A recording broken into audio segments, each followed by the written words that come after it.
Hi friends, ನಮಸ್ಕಾರ ಎಲ್ರಿಗೂ. Welcome back to my channel. ನಾನು ಪೂರ್ಣಿಮಾ. ಇವತ್ತು ಡೈಲಿ ವ್ಲಾಗ್ ಮಾಡ್ತಾಯಿದ್ದೀನಿ. ಫ್ರೆಂಡ್ಸ್ ಎಲ್ಲ ಹೇಗಿದ್ದೀರಾ? ಐ ಹೋಪ್ ನೀವೆಲ್ಲ ತುಂಬ ಚೆನ್ನಾಗಿದ್ದೀರಾ ಅಂತ ಭಾವಿಸ್ತೀನಿ. ಇವತ್ತು ಬಾಳೆಹಣ್ಣಿನ ರಸಾಯನ ಮಾಡೋಣ ಅಂತ ಅಂದ್ಕೊಂಡಿದ್ದೀನಿ.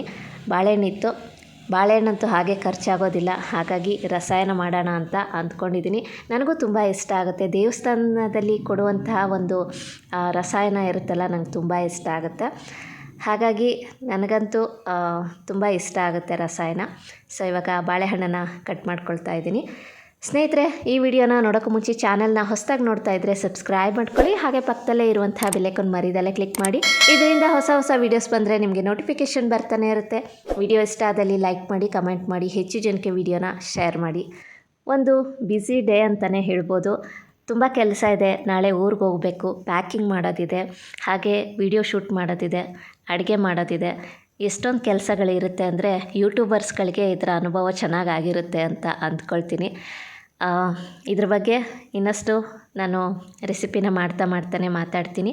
ಸ್ನೇಹಿತರೆ, ಇವಾಗ ಬಾಳೆಹಣ್ಣನ್ನು ಹೆಚ್ಚಿಟ್ಕೊಂಡಿದ್ದೀನಿ. ಇದಕ್ಕೇ ಇವಾಗ ಕಾಯಿ ತುರಿ ಹಾಕ್ಕೊಂಡಿದ್ದೀನಿ. ನೆಕ್ಸ್ಟು ಸಕ್ಕರೆಯನ್ನು ಕೂಡ ಹಾಕ್ಕೊಳ್ತಾ ಇದ್ದೀನಿ. ಸಕ್ಕರೆ ಬದಲಾಗಿ ನೀವು ಬೆಲ್ಲವನ್ನು ಕೂಡ ಹಾಕ್ಕೋಬೋದು. ಬೆಲ್ಲ ಹಾಕಿದ್ರೆ ಅದರದ್ದೇ ಒಂಥರ ಡಿಫ್ರೆಂಟ್ ಟೇಸ್ಟ್ ಬರುತ್ತೆ ಅಂತಲೇ ಹೇಳ್ಬೋದು.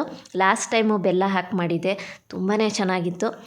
ಸಕ್ಕರೆ ಹಾಕಿದ್ರೂ ಚೆನ್ನಾಗಿರುತ್ತೆ, ಆದರೆ ಬೆಲ್ಲ ಹಾಕಿದ್ರೆ ತುಂಬಾ ಚೆನ್ನಾಗಿರುತ್ತೆ ಅಂತಲೇ ಹೇಳ್ಬೋದು. ನಮ್ಮನೇಲಿ ಸ್ವಲ್ಪ ಸ್ವೀಟು ಕಮ್ಮಿ ತಿಂತಾರೆ, ಹಾಗಾಗಿ ನಾನು ಸಕ್ಕರೆನೇ ಸ್ವಲ್ಪ ಹಾಕ್ಕೊಂಡಿದ್ದೀನಿ. ಮತ್ತು ಸ್ವಲ್ಪ ಜೇನುತುಪ್ಪವನ್ನು ಕೂಡ ಹಾಕ್ಕೊಂಡಿದ್ದೀನಿ. ಜೇನುತುಪ್ಪ ಹಾಕಿದ್ರಂತೂ ಟೇಸ್ಟು ತುಂಬಾ ಚೆನ್ನಾಗಿರುತ್ತೆ. ಹಾಗೆ ಬೇಕು ಅಂದರೆ ಸ್ವಲ್ಪ ತುಪ್ಪ ಆಗಿರ್ಬೋದು, ಮತ್ತು ಏಲಕ್ಕಿನ ಹಾಕಿದ್ರೆ ಟೇಸ್ಟ್ ಅಂತೂ ಇನ್ನೂ ಸೂಪರಾಗಿರುತ್ತೆ. ನಾನು ಸಿಂಪಲ್ಲಾಗಿ ರಸಾಯನ ಮಾಡಿದ್ದೀನಿ. ಅಡುಗೆ ಕೂಡ ರೆಡಿಯಾಗಿದೆ. ಈಗ ಅನ್ನ ಮತ್ತು ಬೇಳೆ ಸಾರು ಮಾಡಿದ್ದೆ. ಸಿಂಪಲ್ಲಾದಂಥ ಅಡುಗೆ ಅಂತಲೇ ಹೇಳ್ಬೋದು. ಯಾಕೆಂದರೆ ತುಂಬ ಕೆಲಸ ಇತ್ತು, ಹಾಗಾಗಿ ಹೊರಗಡೆ ಕೂಡ ಹೋಗಿ ಬಂದಿದ್ದೆ. ಹಾಗಾಗಿ ಯಾವುದು ಬೇಗ ಆಗುತ್ತೆ ಅದನ್ನೇ ಮಾಡೋಣ ಅಂದ್ಬಿಟ್ಟು ಅನ್ನ ಮತ್ತು ಬೇಳೆ ಸಾರು ಮಾಡಿದ್ದೆ. ಇವಾಗ ಊಟ ಕೂಡ ಮಾಡೋದಿದೆ. ಊಟ ಆದಮೇಲೂ ಅಷ್ಟೇ ಕೆಲಸ ಸಿಕ್ಕಾಪಟ್ಟೆ ಬಾಕಿ ಇದೆ. ವಿಡಿಯೋ ಎಡಿಟಿಂಗ್ ಇದೆ, ವಿಡಿಯೋ ಶೂಟ್ ಇದೆ. ಹಾಗಾಗಿ ಬೇಗ ಊಟ ಮಾಡಿ ಮತ್ತೆ ನಾನು ಕೆಲಸ ಕಂಟಿನ್ಯೂ ಮಾಡಬೇಕು. ಇವಾಗ ಊಟ ಮಾಡಬೇಕು. ಊಟ ಮಾಡಿ ಮತ್ತೆ ವ್ಲಾಗ್ನ ಕಂಟಿನ್ಯೂ ಮಾಡ್ತೀನಿ. ಈಗ ಊಟ ಎಲ್ಲ ಆಯಿತು, ಕೆಲಸ ಎಲ್ಲ ಮುಗಿಸ್ದೆ. ಟೈಮ್ ಆಗಿದೆ 3:30. ಈಗ ಮತ್ತೆ ವ್ಲಾಗ್ನ ಶುರು ಮಾಡಿದ್ದೀನಿ. ಆನ್ಲೈನಲ್ಲಿ ಮೇಕಪ್ ಪ್ರಾಡಕ್ಟ್ಗಳನ್ನು ಆರ್ಡ್ರ್ ಮಾಡಿದ್ದೆ, ಅದು ಬಂದಿದೆ.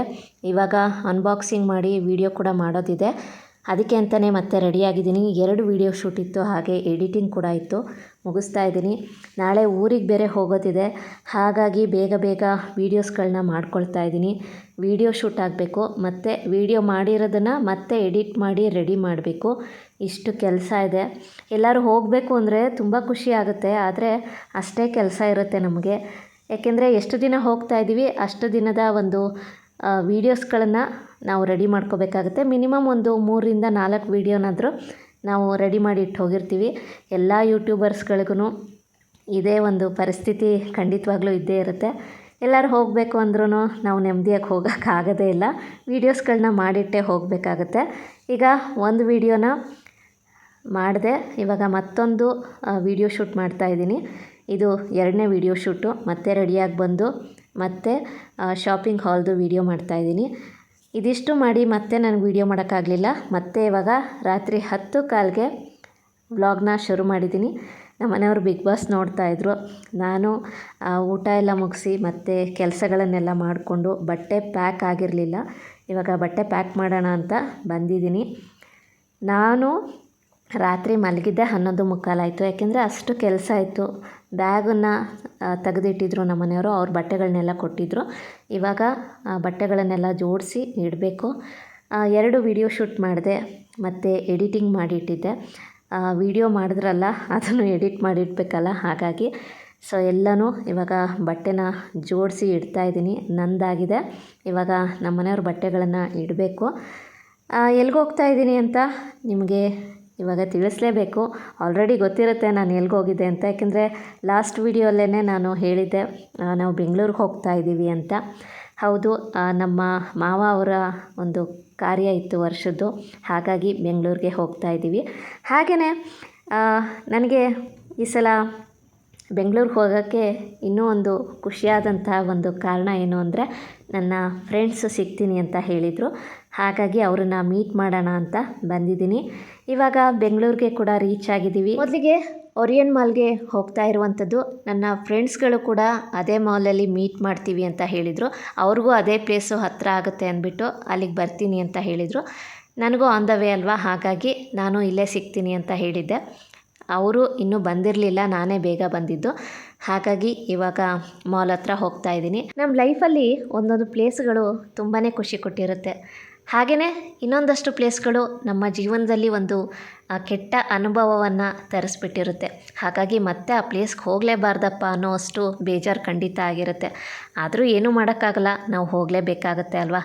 ಆ ಪ್ಲೇಸಿಗೆ ಹೋದಾಗ ಮತ್ತೆ ಆ ಒಂದು ಕೆಟ್ಟ ದಿನಗಳು ಕಣ್ಮುಂದೆ ಬಂದಾಗುತ್ತೆ. ಅದೇ ನೆನಪಾಗ್ಬಿಡುತ್ತೆ ಅಲ್ವಾ, ಆವಾಗ ಇನ್ನಷ್ಟು ಬೇಜಾರಾಗುತ್ತೆ. ಇವಾಗೇನಿಲ್ಲ, ನನಗೆ ಈ ಪ್ಲೇಸಿಗೆ ಬರೋಕ್ಕೆ ತುಂಬಾ ಖುಷಿ ಇದೆ. ಮೊದಲು ನನಗೆ ತುಂಬ ಬೇಜಾರಾಗ್ತಿತ್ತು. ಯಾಕೆ ಬೇಜಾರಾಗ್ತಿತ್ತು ಅಂತ ಮುಂದೆ ತಿಳಿಸ್ತೀನಿ. ಈಗ ನನ್ನ ಫ್ರೆಂಡ್ ಬಂದಿದ್ದಾರೆ, ಅವ್ರು ಯಾರು ಅಂತ ತೋರಿಸ್ತೀನಿ. ಇವರು ಗೀತಕ್ಕ ಅಂತ, ಇವ್ರದ್ದು ಚಾನಲ್ ಇದೆ ಗೀತಾ ಬ್ಲಾಗ್ಸ್ ಇನ್ ಕನ್ನಡ ಅಂತ. ಇವರು 11:30ಗೆ ಬಂದರು. ಇವರೇ ಫಸ್ಟ್ ಬಂದಿದ್ದು. ಇವ್ರ ಜೊತೆ ಒಂದು ಒಳ್ಳೆ ಟೈಮನ್ನು ಸ್ಪೆಂಡ್ ಮಾಡಿದೆ. ಏನೇ ಮಾತಾಡಿಕೊಂಡು ಮಾಲೆಲ್ಲ ರೌಂಡ್ ಹಾಕ್ಕೊಂಡ್ಬಂದ್ವಿ. ಮೊದಲು ಈ ಮಾಲಿಗೆ ಬರೋಕ್ಕೆ ನನಗೆ ತುಂಬಾ ಬೇಜಾರಾಗ್ತಿತ್ತು. ಯಾಕೆ ಅಂದರೆ ನಾನು ಹಾಸನಲ್ಲಿದ್ದಾಗ ಫಸ್ಟು ಸ್ವಲ್ಪ ನನಗೆ ಹುಷಾರಿರಲಿಲ್ಲ. ಒಂದೊಂದು ಸಲ ನಾನು ಕೊಲಂಬಿಯಾ ಏಷ್ಯಾ ಹಾಸ್ಪಿಟಲಿಗೆ ಬಂದು ಹೋಗ್ತಾ ಇದ್ದೆ. ತುಂಬಾ ಬೇಜಾರು ಅನ್ನಿಸ್ತಾ ಇತ್ತು ಅವಾಗ ನನಗೆ.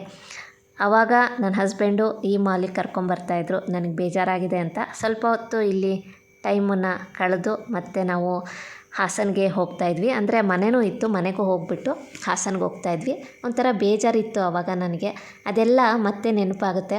ಆದರೆ ಇವಾಗ ತುಂಬ ಖುಷಿಯಲ್ಲಿ ಈ ಮಾಲಿಗೆ ಬರ್ತೀನಿ. ಈ ಪ್ಲೇಸು ನಂಗೆ ತುಂಬಾ ಇಷ್ಟ ಆಗಿಬಿಟ್ಟಿದೆ ಇವಾಗ.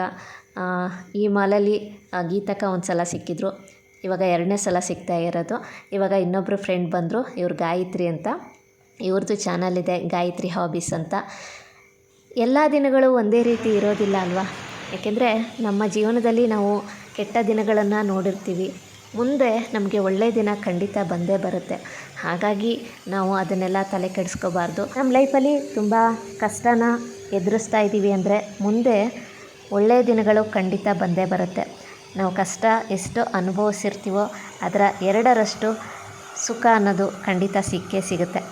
ಸ್ನೇಹಿತರೆ, ಇವಾಗ ಮಾಲ್ ಮುಂದೆ ಹೇಗಿದೆ ಅಂತ ಒಂದು ವ್ಯೂ ತೋರಿಸ್ತಾ ಇದ್ದೀನಿ.